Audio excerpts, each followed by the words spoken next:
a very pleasant good afternoon and welcome, friends, to West Indian Today. I'm yours truly, your host and host, Imran Ahmad, and it is indeed my proud honor to be coming into your homes through the means of your television sets and also through the means of ITV Gold. We want to say thank you to the ITV Gold chairman and also chairman of Parekh Worldwide Media, Padma Shri Dr. Sudhir Parekh, and also a very special thank you to the staff and management of ITV Gold, Mr. Ravi Kumar, and everyone as well. As always, it's our delight and our good fortune to present to you the very best of the Indo-Caribbean and also the South Asian diaspora here in North America, in which we touch upon, when we talk about the Indo-Caribbean diaspora, we touch on a great variety of people who represent the diaspora, who make up the diaspora here in North America and their in the different variations. And today it's all about a person who basically brings to you a sense of motivation through the means of one of his recent publications, and also through that motivation as well has also transcended in the form of a voice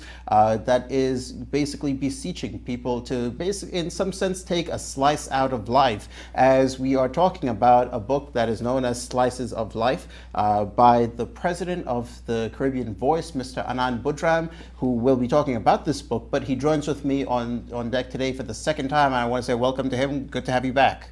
Thank you, Imran. Thank you very much for having me here. Thank you. My pleasure, as always, and always it's a great honor to be in conversation with anyone representing the Caribbean Voice. And I want to commend the Caribbean Voice for all their works, actually, in terms of suicide prevention. And one of the ways that we've been a voice recently, I believe, is actually through a program on social media, which, as we know, social media, I mean, it's actually very relevant for all generations as well. And so it's imperative that we use that forum to be the voice and also try to see how best we can prevent suicide.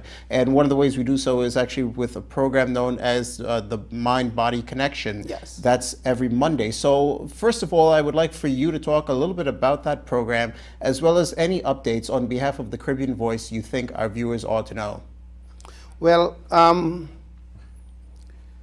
spreading information, dispelling myths, empowering people. Right. Is done at many levels. Correct. But as an organization that is limited in so many ways, you have to take things one step at a time. So we have been using the media, traditional and non-traditional, for years, but we have not actually launched out on our own until we came up with this program, which actually was possible because we were offered time on one of the local studios, but we had bits and pieces of problems. So now we're trying to put together our own equipment and our own studio to be able to do it. Mind-body connection, because mental health, and both abuse and suicide are mental health related. Mental health goes together with physical health. And therefore, we thought of a program that was going to focus on mental health, but also bring in physical health to show the dynamics and the relationships between them. I mean, for example, somebody who suffers from a fatal illness can get into depression. Correct. And depression is the step next to suicide.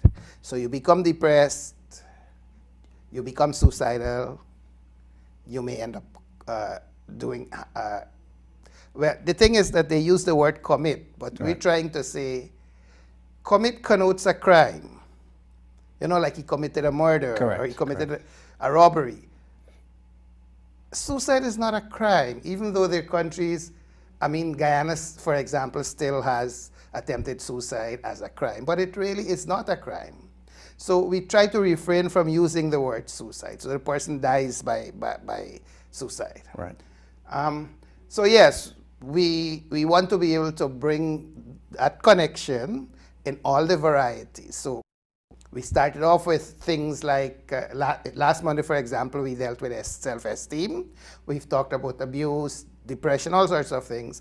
And now we're beginning to move into physical, because next month we're going to be focusing on cancer, the physical as well as the mental health of it. We're happy that the program has been well received. The first program was on the second Monday in November. It is still being viewed. It's gone past 15,000 views. And every single one of them, people are still viewing them, which validates what we think, that the information is needed. Too many people don't know a lot about these things. And so as long as the information is used and is shared and is used and is shared, then it remains relevant. And that's the whole idea, is to provide people information is power. Exactly. If you know, then it dictates how you act. And when what you know is misinformation or myths, then the actions would correspond. But if you know the facts and the reality, then you would know exactly what steps to take in terms of your own physical and mental health, in terms of observing and recognizing that somebody might be suicidal and knowing what you can do, in terms of knowing somebody who's been abused and knowing what you can do to help. And that brings in the other underlying principle for this. We hope that people will want to become partners, for want of a better word, in the process. Because when we started off this whole thing, our mantra was suicide prevention is everybody's business. Correct. Now we're going to say all of it is everybody's business, because you would want somebody to make it your business if you were the one suffering. Right. And therefore, if somebody else is suffering, it behoves you to make it your business as well.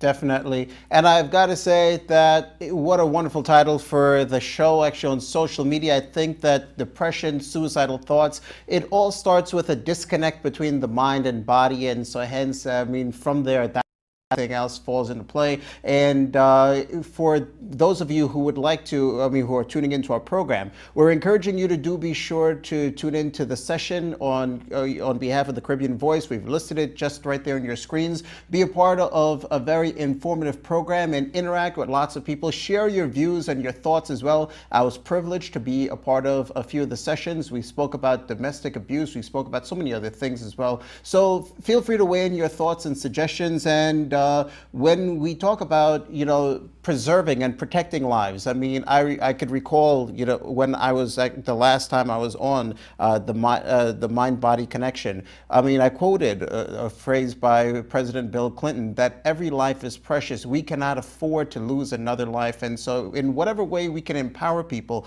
through the means of social media, through the means of publication, it's imperative now that we do that. And also through the means of organizations like the Caribbean Voice. Absolutely, absolutely. And may I make the point Sure. that when we launched, the focus was Guyana, because Right. at that point, the World Health Organization had stated that Guyana had the highest suicide rate in the world. It did, but the figures they gave were a little bit higher than what they actually were. Today, we can say with certainty that there has been a tremendous decrease in suicide in Guyana. We have made a contribution to that, because before we were there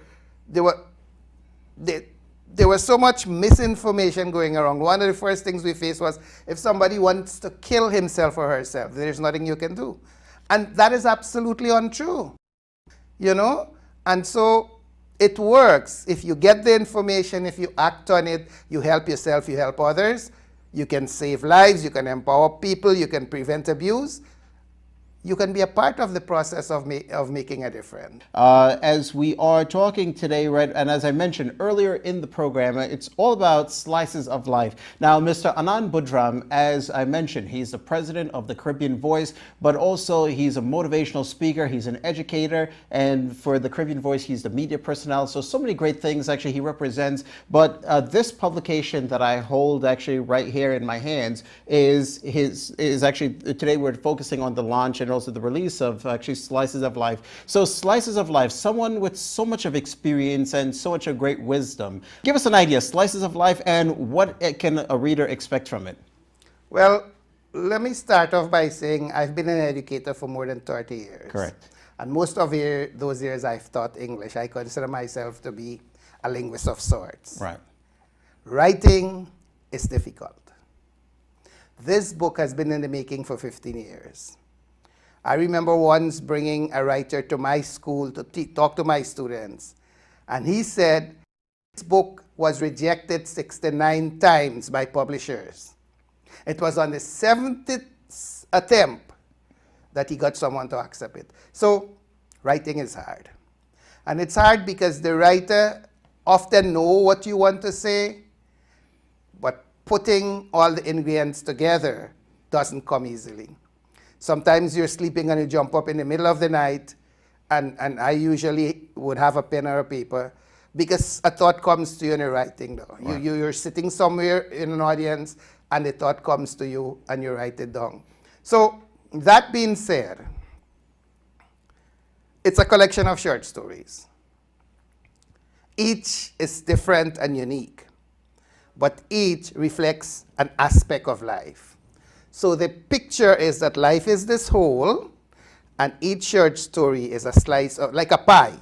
Life is this pie, and each short story is a slice of that pie.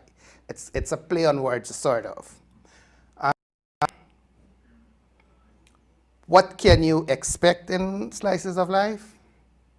Everything that you can find in a good book. There's horror, there's romance, there's suspense, there's entertainment, there's enlightenment.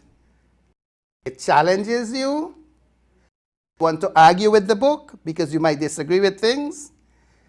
It focuses on the journeys from India and Africa to the Caribbean and then to the United States. So there is information there that I will stick my neck out to say that a lot of people who are PIOs and NRIs would not know, because I did a tremendous amount of research for that book. So, and of course, ditto for those from Africa. All right. So, and then it deals with stuff like army life, like Hollywood. So many different facets of the reality that we go through. So it's all the elements of a good book, and it's so many facets of life as we know it. A young East Indian person from Guyana goes into the US Army, what are his experiences? They would have been totally different from the experiences of a typical American going into the Army. And so a lot of those kind of experiences, the Army only being one. And then the other thing is that it challenges tradition. It upturns ossified views. And in that respect, it talks about things like the caste system and the way women are treated, the traditional way in which women are treated. And it deals with the things that the Caribbean Voice deals with too. It talks about suicide. It talks about sexual abuse. It talks about domestic abuse. It brings all those elements into it.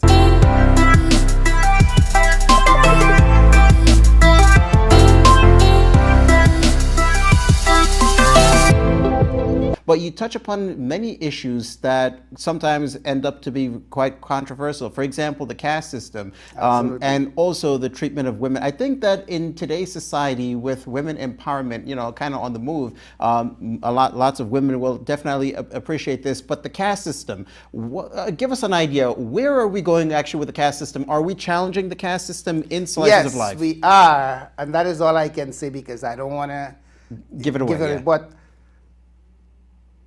all the characters in there are ordinary, average people. Correct. They go through these experiences that most of us actually go through that make us want to throw up our hands and give up. Right. But in every story, that protagonist overcomes. Okay. So yes, it is empowering.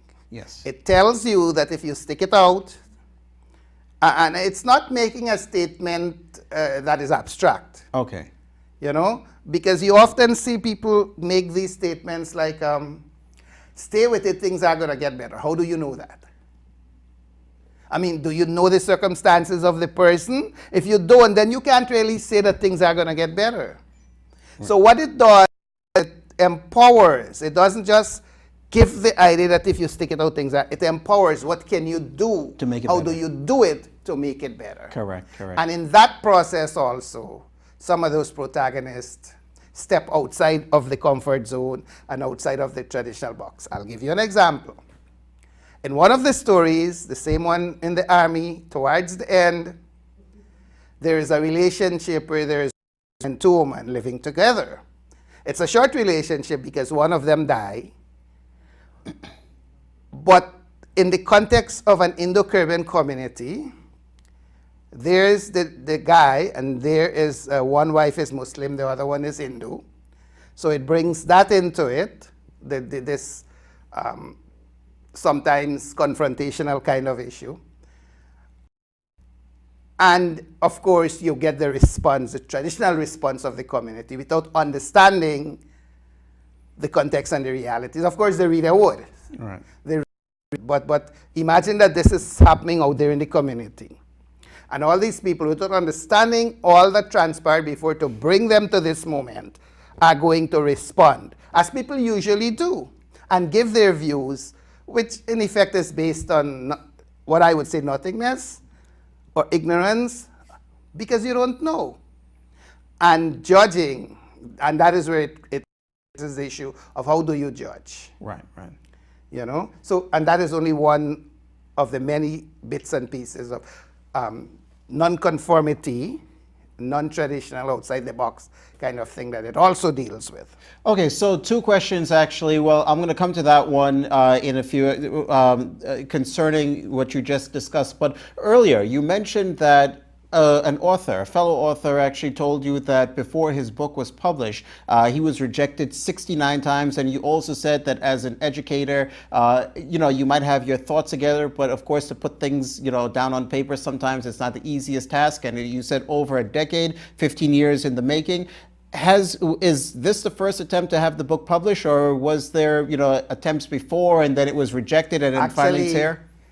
I did send it to a couple of publishers, a number of publishers a few years ago, and they all rejected it. Okay. And at that point, I kind of had put it in the back burner. Right. But what motivated me to go to it again were two things. One, that it has become a means of helping us to raise funds for the work of the Caribbean Voice. In fact, through this book, I've already been able to donate to the Caribbean Voice over $1,000. Very good. Most commendable. The second thing is, over the last few years, maybe a decade or so, or a little bit more, self-publishing is becoming a norm. Right. People write something, rather than having to send it to publish after, and get rejected. You pay a few dollars to a publisher who does it for you. They offer you all sorts of package. You buy the package you want. You get your book out there. Of course, the flip side to that, and I know this because I'm also a book reviewer and I've received all sorts of books, is that people will write anything. I mean, the mistakes, the language, the stories, but they pay and they get it published, so it's out there, it's published. Definitely. So I decided that I wasn't going to go through that process of getting rejected again because I wanted the book out there. What I've told people is this. It's a good read. I'm not saying that you may necessarily like everything because, like I said, it teases, it challenges, it might put you in a position where you want to actually argue with, because like the ways people would argue with the TV sometimes. Correct. But I've told people, if you don't think it's a good read, after you finish, touch base with me, I'll give you back your money. Well, so that was actually going to be my next question. Now, for millennials that are out there that will read this book, and I want to come to in just a few moments, maybe in this part of your answer, you can probably let us know how one can go about getting the book. But for millennials who will read it, as you said, lots of things, they might question certain things because, they don't really know the nuances, the history behind why certain things are, why it's basically dictated in the book here. But anyone who decides to argue or, wants to debate with you, will you be willing to go ahead and give your explanation or in a healthy conversation with people? Absolutely, but I also want to suggest that if you're reading stuff there that you disagree with, right, a lot of that stuff I didn't know before I wrote that book. Right. I did a lot of research, and that is one of the many, many things that authors who want to write good stories have to do. So do your research. And as I said, nobody, no author writes a book so that everybody agrees with what is written. Correct. The idea is for you to challenge, to interact. Right. And to, in this case, to do your research to see what else comes up. And of course, as an educator, I have been able to put my students in touch with authors because they do book reviews as one of the things. And if you have questions you want to ask, we've done that. And I'm easily accessible. Anybody wants to touch base with me for us to talk about it, that's fine. But I'll say this also. I've received quite a number of feedback. Every single one of them have been positive. Very good. Every single one of them. That this has helped the Caribbean Voice. It's raised at least over $1,000 Already, for the yes. many projects and programs. So first of all, what I would like to basically ask you is that one who wishes to contribute to the Caribbean Voice actually by purchasing it, how can I go about doing so? And also moving forward, how else? I mean, in terms of, you mentioned some of the Caribbean Voice and also empowerment. So some of the stories that what are some of the stories you will find empowering, for readers that will get them active with the Caribbean Voice? Okay, let's start with one. This young girl comes to the United States backtrack. Right. And in that process is sexually abused, which is something that has happened quite a lot with young ladies who have come backtrack. And then ends up with an uncle who reflects a lot of people in terms of a duplicity, that he's a successful businessman, very prudish and very traditional at home, but guess what? He has money, so he goes out there and he plays the field. She's faced with a situation where she can't fit into that. Right. And so she meets a friend, and guess who the friend is? The friend owns an escort company. So the friend offers her to become an escort, gives her the money to repay her uncle, because backtrack is a lot of money. Correct. Of course, the uncle lifted high heaven, because in his mind, escort? That is akin to prostitution. Right. Well, I'm not going to tell people whether it was or it isn't. It's for you to find out. But in the end, she was able to go to college through that job. She was able to realize that there is so much ossification in the community. That is the one that deals with the way women are treated. So in the end, she becomes a champion for women. Having been all the way down there, because before she came, her mother had died and she had nobody and so on. And this guy who was doing the backtrack business is somebody who had gone to Guyana, had seen her, had liked her, promised to marry her when she comes here, but never told her that she had a wife, he had a wife and children over here. Wow. So that happens quite often, actually. Exactly, and she found that when she came out. So, it's in so many ways, the stories are grounded in reality. And as he rightfully mentioned it, that it's very relevant. Many people can connect with it. There's so much of experiences that actually he shares in this book, and of course short stories, stories relevant for many people. So we're encouraging you now. Once again, we'd like to ask you to let people know actually how they can go about doing so, and of course how they can go about purchasing it and contributing to the Caribbean Voice. And also, as we are basically wrapping up with our discussion in a few moments, anything empowering that you would like to encourage our viewers on behalf of the Caribbean Voice? Because, I mean, as the tagline for the organization, suicide ought to be everyone's business. So anything empowering you'd like to leave our viewers with? Okay, you go on barnesandnoble.com or amazon.com, you search for books, then you put in Slices of Life by Annan and Boodram, and it comes up. And there's a hardcover, there's a soft cover, and there's a Kindle edition. So you can buy what fits your budget. A number of people, especially friends and people who have known me, have ordered it direct from me because they wanted an autographed copy. If you order from Amazon or Barnes or Noble, you pay the cost plus shipping and handling. If you get it from me, that shipping and handling becomes less, actually. Plus, you have it autographed. So if anybody wants a signed copy, you contact me directly. I'm on Facebook. My contact information is over the place. My phone is 646-461-0574. You can email me, caribvoice@aol.com. You can call me. You can contact me on Facebook. And we can take it from there. In terms of contributing to the Caribbean Voice, you can contact myself, you can contact Shanaz, you can contact Hiram. We have a Facebook page, you can go on the Facebook page. There's so many ways in which you can contact us. We're doing so many things right now, in fact, that every cent we get is important, but we have gone past the stage where we go out there and actively solicit donations because you're competing with 1,000 other NGOs. Right. So we focus more now on raising our own funds, but no matter how much you raise, it still is needed. Let me give you an example. Let me